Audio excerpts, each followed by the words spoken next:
حوالے سے اور بھی 3 آیتیں ملتی ہیں، یہاں تک کہ جو پہلی وحی نازل ہوئی تھی کہ وہ اقرا بسم ربک الذی خلق، یعنی نبی کو کہا گیا کہ تو پڑھ اپنے رب کے نام سے کہ جس نے پیدا کیا ہے،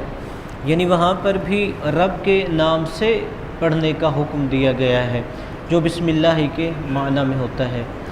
اور اسی طرح جہاں پہ حضرت نوح علیہ السلام کا تذکرہ ہے تو وہاں پہ حضرت نوح علیہ السلام نے جب سفینہ تیار کیا اور لوگوں کو کشتی میں بیٹھنے کا حکم دیا تو وہاں پہ ارشاد فرمایا وَقَالَ ارْكَبُوا فِيهَا بِسْمِ اللَّهِ مَجْرَاهَا وَمُرْسَاهَا کہ حضرت نوح علیہ السلام نے ان لوگوں کو جن کی زیادہ سے زیادہ تعداد 80 تھی، 80 سے زیادہ وہ لوگ نہیں تھے، کہ حضرت نوح علیہ السلام نے انہیں فرمایا کہ اللہ کے نام سے اس کشتی میں سوار ہو لو اور اللہ کے نام سے ہی یہ چلتی ہے اور اللہ کے ذکر سے ہی یہ کشتی رکے گی۔ اور اسی طرح چوتھی جگہ جو قرآن مجید میں بسم اللہ کا تذکرہ ہے وہ سورہ نمل کے درمیان میں کہ جہاں پہ ملکہ سبا اور حضرت سلیمان علیہ السلام کا تذکرہ ہے۔ حضرت سلیمان علیہ السلام وہ واحد نبی ہیں کہ جنہوں نے ساری کائنات پر حکومت کی ہے، اور جب انہیں پتہ چلا کہ ایک جگہ سبا جس کا نام ہے جس وقت موجودہ یمن کے علاقے میں ہے کہ وہاں پر ایک ایسی بھی قوم بستی ہے کہ جو خدائے واحد کو چھوڑ کر وہ سورج کی پرستش کرتی ہے، تو وہاں پر جناب سلیمان علیہ السلام نے خط لکھا تھا اسے، تو وہ ملکہ سبا اصل میں اپنی قوم کو خط سنا رہی تھی، تو وہاں پہ ہے انہو من سلیمان و انہو بسم اللہ الرحمن الرحیم، یعنی سورہ نمل کے اندر کہ ملکہ سبا کہتی ہے کہ یہ خط سلیمان نبی کی طرف سے آیا ہے، اور اس میں یہ لکھا ہے، پھر آگے خط شروع ہوتا ہے بسم اللہ الرحمن الرحیم۔ یعنی ان تمام آیتوں سے ہمیں جو پتہ چلتا ہے کہ سب سے پہلے کوئی بھی کام ہم شروع کریں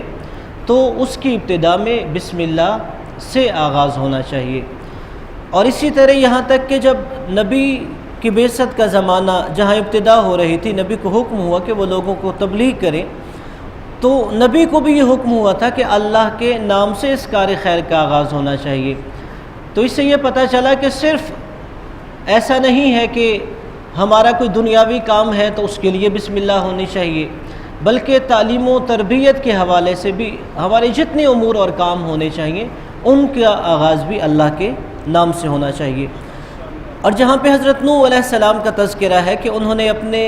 تمام ماننے والوں کو کہا کہ اس کشتی میں سوار ہو اللہ کے نام پڑھ کے، تو یعنی اس کا مطلب ہے کہ اگر انسان طوفان میں غرق ہو جائے یا انسان کو طوفان کا خوف ہو یا انسان کو کسی اور دنیاوی مشکل پریشانی کا خوف لاحق ہو، تو اس صورت میں بھی انسان اگر وہاں پہ خدا سے پناہ چاہتا ہے تو اللہ کے نام کے ذریعے خدا کا ذکر کرنا چاہیے۔ اور اسی طرح جو آخری ہے بظاہر حضرت سلیمان علیہ السلام نبی کا واقعہ، اس سے بھی یہ پتہ چلتا ہے کہ یہاں تک کہ اپنے خط و کتابت کے آغاز میں بھی اللہ کے نام سے آغاز کرنا چاہیے، یعنی ایسا نہیں کہ انسان اپنے خط و کتابت میں خدا کو فراموش کر دے، اور اس میں بھی یہ کہ اللہ کو یاد کرنا چاہیے۔ اور جو عام طور پر یہ بسم اللہ الرحمن الرحیم ہر صورت کے شروع میں پڑھی جاتی ہے، حالانکہ اس میں تو یہاں تک حکم ہے کہ جو ہم نماز میں بھی پڑھتے ہیں، جب آپ نے سورہ الحمد پڑھ لیا اور اس کے بعد ہم نے کوئی اور سورت شروع کرنا ہے تو اس میں حکم یہی ہے کہ اگلی سورت شروع کرنے سے پہلے ہمارے ذہن میں یہ موجود ہونا چاہیے کہ ہم نے کون سی سورت پڑھنی ہے، اور پھر بسم اللہ الرحمن الرحیم شروع کرے۔ اور اگر یہ ہے کہ انسان نے بسم اللہ الرحمن الرحیم پڑھ دی اور اب یہی نہیں ہمیں پتہ کہ ہم نے سورہ فاتحہ کے بعد کون سی سورت پڑھنی ہے، تو اس میں حکم یہ ہے کہ اگر آپ بسم اللہ پڑھنے کے بعد یہ فیصلہ کرتے ہیں کہ میں نے سورہ قدر یا سورہ فتح یا سورۃ الکوثر پڑھنی ہے، بسم اللہ پڑھنے کے بعد اگر آپ نے یہ فیصلہ کیا تو دوبارہ بسم اللہ پڑھیں اور اس کے بعد پھر شروع جو ہے اگلا جو بھی سورہ آپ پڑھنا چاہتے ہیں اسے شروع کریں گے۔ اب یہ ہے کہ جو عام طور پہ بسم اللہ الرحمن الرحیم، بسم اللہ اللہ کے نام سے، اب یہ ہے کہ جو عام طور پہ کہتے ہیں شروع کرتا ہوں، وہ کہا جاتا ہے کہ یہاں پر ایک فعل محذوف ہے، یعنی چھپا ہوا ہے جو اب تادیو ہے، یعنی اس کے نام سے ابتدا کر رہا ہوں یا شروع کر رہا ہوں۔ آگے الرحمن الرحیم، یہ اللہ کی 2 صفات ہیں، یعنی اللہ وہ ہے جو رحمان بھی ہے اور رحیم بھی ہے۔ جیسے ہمیں سب کو پتہ ہے کہ اللہ کا اسم ذات ہے، یعنی خدا کا جو اسم ذات ہے وہ اللہ ہے۔ جیسے ہر بندے کا کوئی نہ کوئی نام ہوتا ہے، جو اللہ کا نام ہے وہ اللہ ہے۔ یعنی جب کہہ دیا جائے کہ اللہ، تو اس سے مراد وہی خاص ذات ہے کہ جس کی ہم عبادت کرتے ہیں، جسے ہم اپنا خالق مانتے ہیں، رازق مانتے ہیں، اپنا رب مانتے ہیں۔ اور اسی طرح الرحمن بھی اللہ کا اسم ذات ہے۔ یعنی اگر یہ لفظ بولا جائے رحمان، تو یہ خدا کے علاوہ کسی کی ذات پہ نہیں بولا جا سکتا۔ اور باقی جتنی اللہ کی صفات آپ پڑھتے ہیں، وہ صفات خدا کے علاوہ کسی اور پر بھی بولی جا سکتی ہے۔ جیسے حضرت امام جعفر صادق علیہ السلام سے روایت ہے اللہم صلی علی محمد،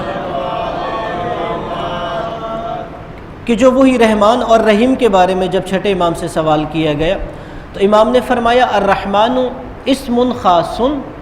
بصفت عامۃ، کہ یہ جو رحمان ہے یہ خاص نام ہے، یعنی صرف اللہ کی ذات سے مخصوص ہے، کسی اور کا نام رحمان نہیں رکھ سکتے۔ لیکن یہ صفت عام ہے، یعنی اللہ کی جو رحمت ہے رحمان کے ذریعے، اس میں کافر بھی شامل ہے، مومن بھی شامل ہے۔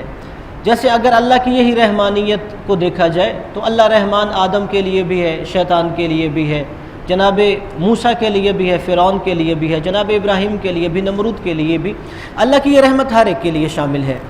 اور لیکن جو رحیم ہے، امام علیہ السلام فرماتے ہیں کہ اسم عام، کہ یہ عام نام ہے، یعنی اللہ کا نام بھی رحیم ہے، کوئی اور بھی اپنا نام رحیم رکھ سکتا ہے، اس کے لیے یہ شرط، یہ قید نہیں ہے۔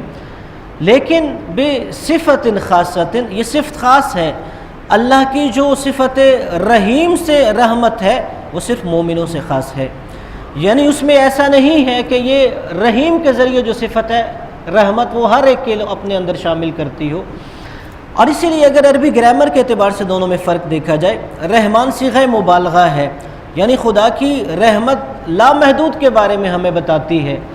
اور جو رحیم اللہ کی رحمت ہے